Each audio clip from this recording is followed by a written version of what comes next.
berlimpah sukacita di hatiku, di hatiku, di hatiku, berlimpah sukacita di hatiku, di dalam hatiku, bersukacita di dalam Tuhan, kasih Tuhan selalu bersamaku. Bersukacita di dalam Tuhan, kasih Tuhan selalu bersamaku. Marlas ni roha doa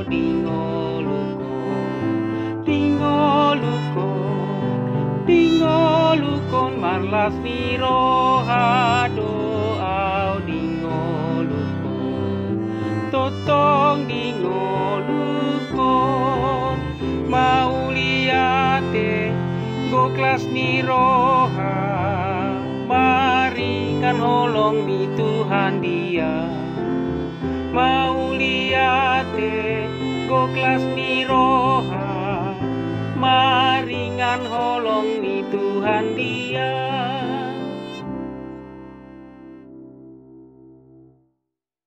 Shalom, saudara-saudara yang dikasihi oleh Tuhan Yesus Kristus. Sebelum kita mengawali segala tugas-tugas kita, hari ini, hari Senin 23 Agustus 2021, marilah kita terlebih dahulu dengar-dengaran dengan firman Tuhan. Untuk itu, saya mengajak saudara, marilah kita berdoa. Kasih karunia dan damai sejahtera dari Allah Bapa dan dari anaknya Tuhan Yesus Kristus menyertai saudara-saudara sekalian. Amin. Firman Tuhan yang menyapa kita pada hari ini sesuai dengan almanak gereja kita tertulis dalam kitab surat Rasul Paulus buat jemaat Filipi dalam pasal 4 ayat 4 dikatakan demikian. Bersukacitalah senantiasa dalam Tuhan. Sekali lagi kukatakan, bersukacitalah. Saudaraku, ajakan daripada Rasul Paulus ini begitu indah dan begitu menarik buat situasi yang kita alami pada saat ini. Kenapa demikian, saudara-saudara? Karena kita tahu bahwa Rasul Paulus yang pada saat itu tengah menghadapi atau mengalami keterpenjaraan karena Injil, dia masih dapat bersukacita dalam Tuhan. Dan dengan demikianlah dia dapat bersukacita menghadapi situasi sesulit apapun, dalam keadaan apapun, bahkan sampai ancaman kematian saja pun dia masih tetap dapat bersukacita. Karena apa? Karena benar-benar bahwa hidupnya telah menjadi milik Tuhan dan hidupnya mau dipimpin oleh Tuhan.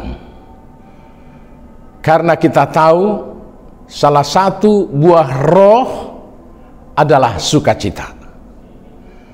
Jadi barang siapa yang hidup di dalam Tuhan dan percaya kepada Tuhan, tentu dia akan dapat bersukacita untuk menghadapi persoalan hidup.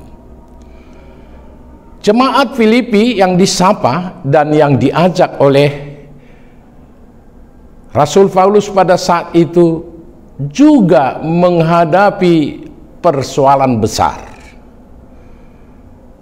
Mereka teraniaya atau dianiaya oleh kekuatan daripada pemerintah maupun masyarakat yang tidak senang atas keberadaan orang Kristen.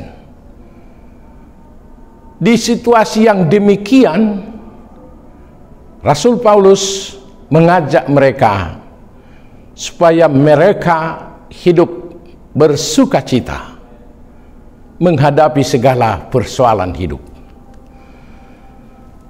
Mereka boleh bersukacita di dalam Tuhan menghadapi semua persoalan yang sedang mereka hadapi. Dan inilah sukacita yang sesungguhnya.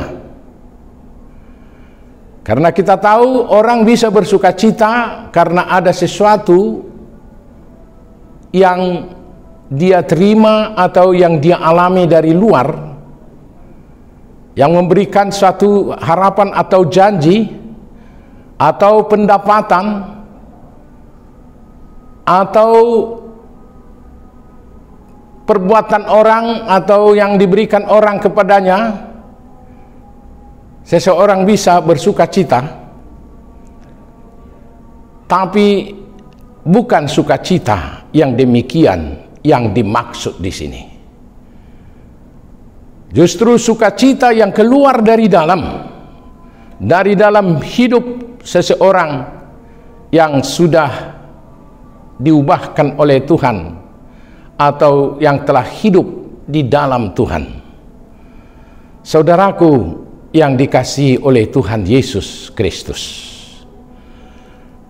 situasi yang kita hadapi, yang kita alami bersama pada saat ini, ajakan hidup bersukacita yang disampaikan oleh Rasul Paulus adalah sangat relevan untuk menghadapi persoalan hidup pada saat ini, di mana kita sedang menghadapi tantangan yang berat.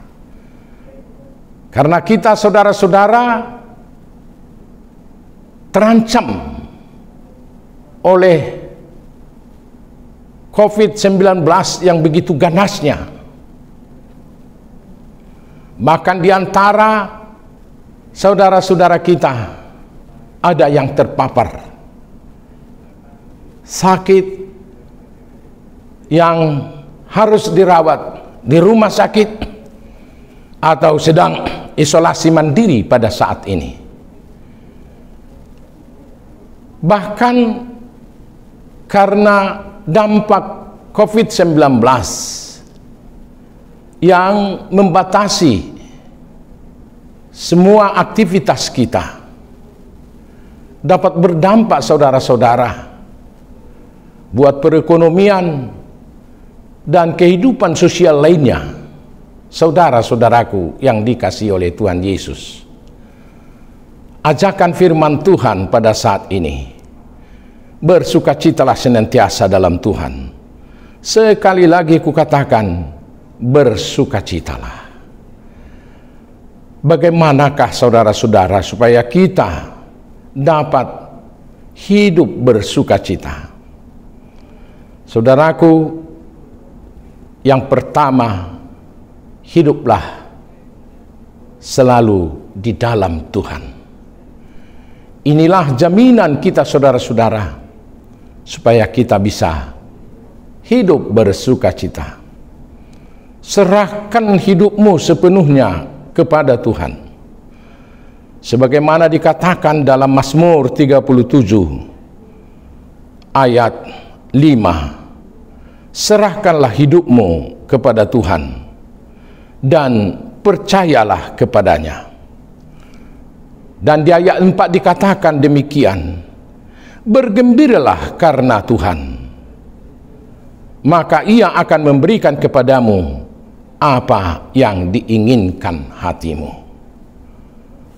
Hidup di dalam Tuhan, ini yang pertama. Dan yang kedua, saudara-saudara, syukurilah apa yang ada padamu.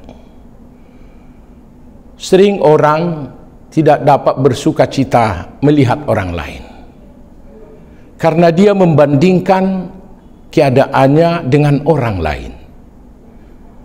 Apakah itu kesehatannya, orang lain dia lihat sehat, memiliki lebih daripada apa yang dia miliki, sehingga dia pikir bahwa orang lainlah yang berhak bersukacita dan dia tidak.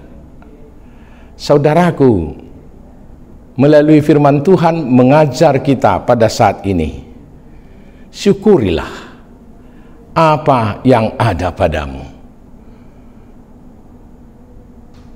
Kalau yang kita miliki itu, kita boleh mensyukuri apa adanya, tentu saudara-saudara, rasa sukacita akan benar-benar menjadi milik kita. Lalu yang ketiga, saudara-saudara, jalanilah hidup ini tanpa rasa khawatir. Kalaupun di sekeliling kita telah merebak sakit penyakit corona, jalani saudara-saudara. Yang empunya hidup kita ini adalah Tuhan. Serahkan sepenuhnya sama Tuhan. Kita yakin Tuhan akan memberikan yang terbaik kepada kita. Yang tiga ini saya rasa menjadi resep bagi kita, sehingga kita dapat bersukacita yang benar, bersukacita di dalam Tuhan. Tuhan memberkati. Amin. Kita berdoa.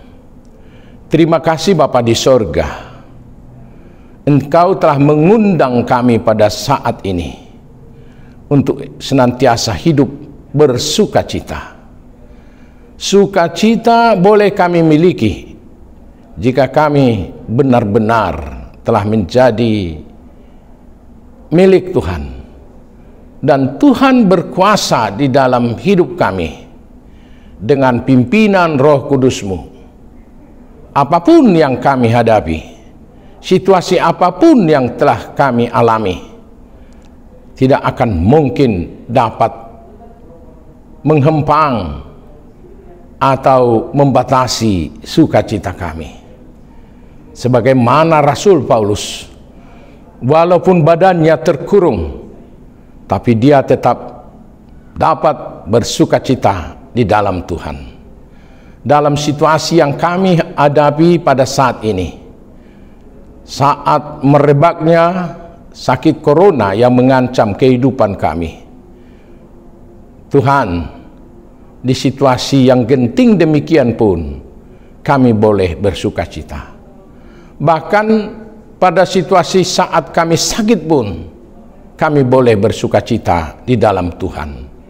Karena Tuhan, kami yakini, pemilik hidup kami yang dapat memberikan kebahagiaan dan sukacita yang sepenuhnya kepada kami. Oleh karena itu, terima kasih Tuhan atas segala pemberian-Mu dalam hidup kami. Semoga ke depan Tuhan memberikan yang terbaik buat hidup kami masing-masing. Dalam nama Tuhan Yesus kami berdoa. Anugerah dari Tuhan kita Yesus Kristus dan kasih setia Allah Bapa dan persekutuan Roh Kudus kiranya menyertai saudara-saudara sekalian. Amin.